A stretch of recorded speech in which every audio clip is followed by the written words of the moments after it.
Budget, जो कि हमारा मेन टॉपिक चल रहा था। तो जो आज का वो सेशन है, आज का सेशन है based on factors affecting budget size, यानी कि कौन कौन से फैक्टर्स हमारे बजट को इफेक्ट करते हैं, इन्फ्लुएंस करते हैं। तो ये हम डिस्कस करने वाले हैं हमारे आज के सेशन में। So let's start advertising management. इसमें हम डिस्कस करेंगे फैक्टर्स अफेक्टिंग बजट साइज। ठीक है, तो भाई कौन कौन से ऐसे फैक्टर्स हैं जो मार्केट में इन्फ्लुएंस करते हैं, तो वो हम डिस्कस करेंगे। तो उससे पहले मैं बात करूं बजट की, तो बजट क्या है? Budget, advertising budget is an estimate to meet the financial requirement of the advertising plan. यानी कि आपके जो भी ऑब्जेक्टिव्स हैं, आपकी जो भी एडवर्टाइजिंग प्लान है, आपके जो भी एडवर्टाइजिंग ऑब्जेक्टिव्स हैं, उनको अचीव करने के लिए आपने क्या करा? आपने बजट को एलोकेट किया, जो कि क्या है? एस्टिमेशन है आप to meet the financial requirement. ठीक है, यानी कि जो भी आपकी एडवर्टाइजिंग के जो फंक्शंस हैं, जो भी आपके ऑब्जेक्टिव्स हैं, उनको अचीव करने के लिए जितना भी फंड रिक्वायर्ड है, वो क्या है? आपकी एडवर्टाइजिंग बजट का है। यानी कि आप जो भी प्रमोशनल टेक्निक्स यूज कर रहे हो, जो भी प्रमोशनल आपके ऑब्जेक्टिव्स हैं, उनके लिए आप जो बजट एलोकेट कर रहे हो, वो आपकी क्या है? Advertising budgeting. ठीक है, मेन टॉपिक जो है वो है फैक्टर्स अफेक्टिंग एडवर्टाइजिंग बजट। ये कौन कौन से फैक्टर्स हैं जो हमारे एडवर्टाइजिंग बजट को इफेक्ट करते हैं। तो सबसे पहला स्टूडेंट यहाँ पे जो फर्स्ट फैक्टर है वो है साइज ऑफ द मार्केट। ठीक है, यानी कि यहाँ पे हम बात कर रहे हैं साइज ऑफ मार्केट, यानी कि जो मार्केट का साइज है, ये क्या है? हमारे एडवर्टाइजिंग बजट को इफेक्ट करता है। अब आप देखेंगे, आप प्रमोशन कर रहे हो, प्रमोशन में आप ये देखोगे आपका टारगेट एरिया क्या है, आपके टारगेट कस्टमर कौन कौन से हैं, तो उनके बेसिस पे भी क्या है? आपकी बजटिंग क्या है? चेंज होती रहती है। ठीक है, अगर आपका कोई नया प्रोडक्ट है तो आपको हाई बजटिंग करनी पड़ेगी, यानी कि ज़्यादा फंड रिक्वायर्ड होगा। अगर आपका कोई एग्जिस्टिंग प्रोडक्ट है तो उसके लिए आपको लो फंड रिक्वायरमेंट रहेगी। ठीक है, उसमें भी हम बात कर रहे हैं मार्केट में बारे में कि भाई आपका मार्केट कितना है, कितना बड़ा आपका मार्केट एरिया है, उसके हिसाब से आप क्या करोगे? फिर बजटिंग करोगे। अगर आपका मार्केट एरिया ह्यूज है, बड़ा है, वास्ट एरिया है, तो उस केस में आप अलग अलग प्रमोशनल टेक्निक्स को यूज करोगे, तो वहां पे क्या है? फंड, ज्यादा फंड की रिक्वायरमेंट रहेगी। लेकिन अगर आपका मार्केट एरिया छोटा है और लिमिटेड आपके कस्टमर्स हैं, तो वहां पे फंड रिक्वायरमेंट थोड़ी कम रहेगी। ठीक है, तो इसी तरीके से हम कह सकते हैं जो फैक्टर्स अफेक्टिंग बजटिंग साइज में जो फर्स्ट पॉइंट है वो क्या है? मार्केट, यानी कि साइज ऑफ द मार्केट। उसमें भी हम ये देखते हैं कि भाई साइज ऑफ मार्केट में हमारे कस्टमर किस हिसाब के हैं, उनका क्या नेचर है, उनका demographics, psychology, occupation, income, education, ये सारे फैक्टर हम कंसीडर करते हैं, जो कि हमारे क्या है? एडवर्टाइजिंग बजटिंग के पार्ट रहते हैं। क्योंकि इनसे हमारा, इनके बेसिस पे हम क्या करते हैं? टेक्निक्स को यूज करते हैं और फंड को एलोकेट करते हैं। तो वो सारी चीजें यहाँ पे हम डिस्कस कर रहे हैं फैक्टर्स अफेक्टिंग एडवर्टाइजिंग बजटिंग में। तो फर्स्ट वन हमारा यही था, size of the market. Second one यहाँ पे हम बात कर रहे हैं एक्सटेंट ऑफ मार्केट। ठीक है, अब वही आपका कोई एग्जिस्टिंग प्रोडक्ट है, एग्जिस्टिंग प्रोडक्ट में आपने क्या करे? कुछ इनोवेटिव, कुछ न्यू फीचर ऐड करे, कुछ इनोवेटिव फीचर्स उसमें ऐड कर दिए। ठीक है, अब आप क्या कर रहे हो? आप अपने मार्केट को एक्सटेंड कर रहे हो, ताकि आप और ज्यादा कस्टमर को इन्फ्लुएंस कर सको, मोटिवेट कर सको और अपनी डिमांड क्रिएट कर सको। ठीक है, तो जो एक्सटेंट ऑफ मार्केट है, ये भी क्या है? एक इंपॉर्टेंट फैक्टर है for to consider in the advertising budget. ठीक है, तो जो बजटिंग का पार्ट है, फैक्टर्स अफेक्टिंग बजटिंग का पार्ट है, इसमें एक्सटेंट ऑफ मार्केट भी क्या है? मोस्ट इंपॉर्टेंट रोल प्ले करता है कि आप कितना अपना मार्केट को और ज्यादा एक्सटेंड कर रहे हो और उस हिसाब से आपके कितने नए कस्टमर बन रहे हैं। तो ये सारी चीजें भी हम क्या है? अपनी बजटिंग में कंसीडर करते हैं, जो कि सेकंड है एक्सटेंट ऑफ मार्केट। ठीक है, उसके बाद क्या है? नेक्स्ट है financial resources. Next important factor है फाइनेंशियल रिसोर्सेज, यानी कि हमारे पास कितने फाइनेंशियल रिसोर्स अवेलेबल हैं। तो जो कंपनी है वो ये भी आइडेंटिफाई करती है कि भाई अगर मैं एडवर्टाइजिंग बजटिंग कर रहा हूं, तो उससे पहले मुझे ये पता होना चाहिए कि भाई मेरी फाइनेंशियल पोजीशन है क्या, मेरे पास कितना फंड है। तो वही मैं बात कर रहा हूँ यहाँ फाइनेंशियल रिसोर्सेज में, कि आपके पास किस टाइप के और कितने फाइनेंशियल रिसोर्सेज अवेलेबल हैं, यानी कि आपकी जो करंट फाइनेंशियल पोजीशन है वो है कि क्या है, आप कहाँ पे स्टैंड करते हो, उसके हिसाब से फिर आप क्या करते हो? अपने लिए एडवर्टाइजिंग बजटिंग करते हो। अगर किसी कंपनी के पास सफिशिएंट फंड है तो वो अलग अलग टेक्निक्स को यूज करके अपने प्रमोशनल स्ट्रेटेजीज को फॉलो कर सकता है। लेकिन अगर किसी कंपनी के पास लिमिटेड फंड है, यानी कि फाइनेंशियल रिसोर्सेज लिमिटेड है, तो उसमें वो कंपनी जो भी उनके जो रिक्वायर्ड फंक्शंस होंगे उन्हीं को परफॉर्म करेगी। ठीक है, जो अलग वेरियस टेक्निक्स जो और भी बहुत सारी टेक्निक्स हैं उनको वो फॉलो नहीं करेगी। यानी कि जो भी मेन ऑब्जेक्टिव है उसी के हिसाब से क्या है, फिर हम उन फंक्शंस को परफॉर्म करेंगे जो हमारे लिए मोस्ट इंपॉर्टेंट है, और उसी के हिसाब से फिर हम बजट को एलोकेट करेंगे। ठीक है, तो वो यहाँ पे हम बात कर रहे हैं फाइनेंशियल रिसोर्सेज क्या है, एक इम्पॉर्टेंट फैक्टर है।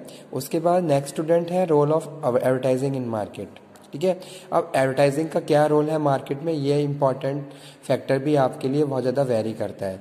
आपको पता है मार्केट में अगर आपको कस्टमर को इन्फ्लुएंस करना है तो एडवर्टाइजिंग क्या रोल प्ले करती है, किस तरीके से एडवर्टाइजिंग रोल प्ले करती है।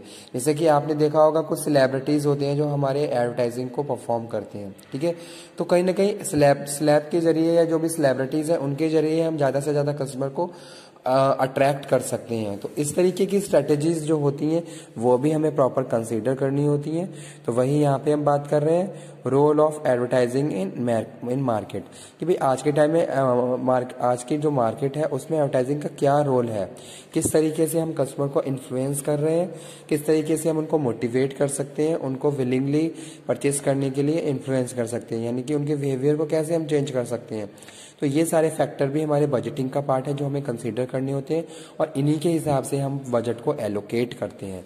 नेक्स्ट है कॉम्पिटिटिव स्पेंडिंग, यानी कि मार्केट में आपके राइवल्स भी हैं, आपका प्रॉपर कॉम्पिटिशन है, आप चाहते हो आपके ब्रांड इमेज बनी रहे, आपके कस्टमर बने रहे, आपकी रेपुटेशन, आपकी गुडविल, तो वो सारी चीज़ें भी हैं यहाँ पे हम बात करें। उसके लिए भी हमें क्या करना है, कुछ एक्स्ट्रा ऑर्डिनरी करना है जिससे हम ज़्यादा से ज़्यादा कस्टमर को इन्फ्लुएंस कर सकें और मार्केट में कम्पीट करते हुए अपने राइवल्स को लॉन्ग टाइम तक सस्टेन करके रह सकें। ठीक है, तो जो कुछ कॉम्पिटिटिव आप कुछ एक्स्ट्रा कॉम्पिटिटिव एडवांटेज को गेन करना चाहते हो तो वहाँ पे भी आपको कुछ ना कुछ डिफरेंट स्पेंडिंग करनी पड़ेगी। तो उसके लिए भी हम यहाँ पे वो फैक्टर भी कंसीडर करते हैं किसमें, एडवर्टाइजिंग बजटिंग में। ठीक है, तो वो यहाँ पे लिखा हुआ है कॉम्पिटिटिव स्पेंडिंग।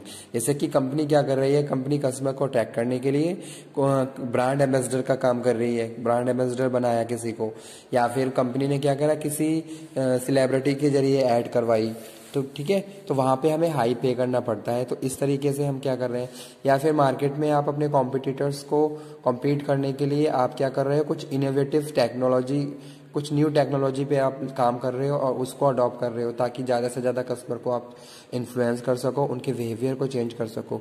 तो ये सारे क्या है, कॉम्पिटिटिव एडवांटेज है। अगर एक नई टेक्नोलॉजी पे आप काम कर रहे हो तो आपने देखा होगा अगर कोई नया मोबाइल नए फीचर के साथ कोई नई सीरीज आती है या कोई नया फोन आता है तो कस्टमर बहुत जल्दी अट्रैक्ट हो जाते हैं। तो यही क्या है, एक कॉम्पिटिटिव एडवांटेज गेन करने की स्ट्रेटजीज होती हैं। एंटरप्रेन्योर क्या करते हैं, न्यू आइडियाज जनरेट करते हैं जो दूसरों से टोटली डिफरेंट है, और वो आइडिया वो अपनी एंटरप्राइज में अप्लाई भी करते हैं। ठीक है, तो इससे क्या है, उन्हें कॉम्पिटिटिव एडवांटेज गेन कर मिलता है और वहाँ उन्हें थोड़ा उसके लिए स्पेंड भी करना पड़ता है। तो वो क्या है, वो भी एक पार्ट है बजटिंग का। और उसके बाद क्या है, प्रोडक्ट डिफरेंशिएशन। आप चाहते हो कि आपका प्रोडक्ट दूसरों से अलग दिखे, टोटली अलग दिखे, तो इसके लिए आप क्या करते हो, प्रोडक्ट को डिफरेंशिएट करते हो। चाहे आपने उसमें बहुत सारे चेंजेस किए, आपने उनकी पैकेजिंग चेंज कर दी, आपने उनकी लुक वाइज उसको चेंज कर दिया, उसमें कुछ मॉडिफिकेशन, या फिर आपने उनके क्या है एग्जिस्टिंग उनमें जो भी प्रोडक्ट है उनके फीचर्स को चेंज करा। तो ये सारी चीज़ें क्या है, फैक्टर्स, आप किसका पार्ट है, फैक्टर्स अफेक्टिंग बजट साइज। ठीक है, तो इसमें हम बात कर रहे थे किसकी, size of the market, extent of market, financial resources, role of advertising in market, competitive spending और प्रोडक्ट डिफरेंशिएशन। तो ये सारे क्या है, factors affecting budget size.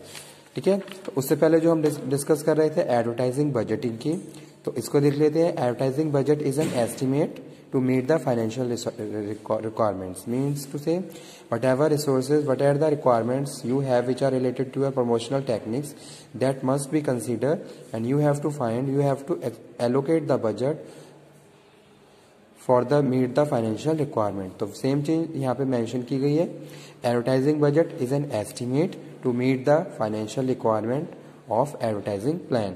In the different way we can say that about it, advertising is an expression of expenditure, means to say आपके जो भी जितने भी आपके पास एडवर्टाइजिंग से रिलेटेड जो भी खर्चे हैं उन सब चीज़ों को आप अपने एडवर्टाइजिंग बजट में कंसीडर कर रहे हो, ताकि फाइनली आप जाके एक प्रॉपर बजट को फॉर्म कर सको। Next one is budget decisions explain plan and strategy, means to say whatever plan you are going to be discuss and you have whatever strategy you are going to be formulate, for that you have to allocate the resources। तो आप उन resources को allocate करोगे, जो भी आपके financial resources है तो वो भी क्या है, आपके बजटिंग का ही पार्ट रहेंगे। नेक्स्ट वन है budgeting is an activity of management. अगर हम बजटिंग की बात कर रहे हैं तो बजटिंग क्या है, एक्टिविटीज ऑफ मैनेजमेंट है। जैसे कि एक सेल्स मैनेजर है, तो जो सेल्स मैनेजर है वो क्या करेगा, बजट को प्रॉपरली, जो भी बजट है उसका प्लान प्रॉपर प्रोसीजर बनाएगा, और जो भी रिक्वायर्ड एक्टिविटीज है उनको एक स्ट्रक्चराइज फॉर्म में शो करेगा, ताकि हमें ये पता चले कि भाई किस किस एक्टिविटी के लिए कितना कितना फंड रिक्वायर्ड रहेगा। तो वो भी क्या है, हमारी एडवर्टाइजिंग बजटिंग का ही पार्ट है। नेक्स्ट हम बात कर रहे हैं budgeting require top level decisions and budgeting is allocation of fund in various form of activities which are required by the advertising manager और सेल्स मैनेजर। ठीक है, तो यही था हमारा आज का टॉपिक, जिसमें हमने डिस्कस किया एडवर्टाइजिंग बजट के बारे में, और उसके बाद फैक्टर्स अफेक्टिंग एडवर्टाइजिंग बजट। तो फैक्टर कौन कौन से हैं, साइज ऑफ द मार्केट, यानी कि जो मार्केट का साइज है ये भी हमें अफेक्ट करता है। तो जो हमारी बजटिंग है उसमें हम जो पॉइंट कंसीडर करते हैं, साइज ऑफ द मार्केट है, एक्सटेंशन ऑफ द मार्केट है, फाइनेंशियल रिसोर्सेज हैं, यानी कि आप कितने फाइनेंशियल रिसोर्सेज आपके पास हैं, you have to analyse yourself, आपकी क्या फाइनेंशियल पोजीशन है, ये चीज़ भी कंसीडर की जाती है। Role of advertising in market, competitive spending, और लास्ट है प्रोडक्ट डिफरेंशिएशन, यानी कि आप कितना अपने आप को डिफरेंट शो करना चाहते हो फॉर योर कस्टमर। तो ये सारी चीज़ें क्या है, फैक्टर्स हैं जो हमें कंसीडर करने पड़ते हैं जब भी हम एडवर्टाइजिंग बजटिंग की बात कर रहे हैं। ठीक है, तो आज का लेक्चर यहीं पे फिनिश करते हैं। Okay, thank you very much.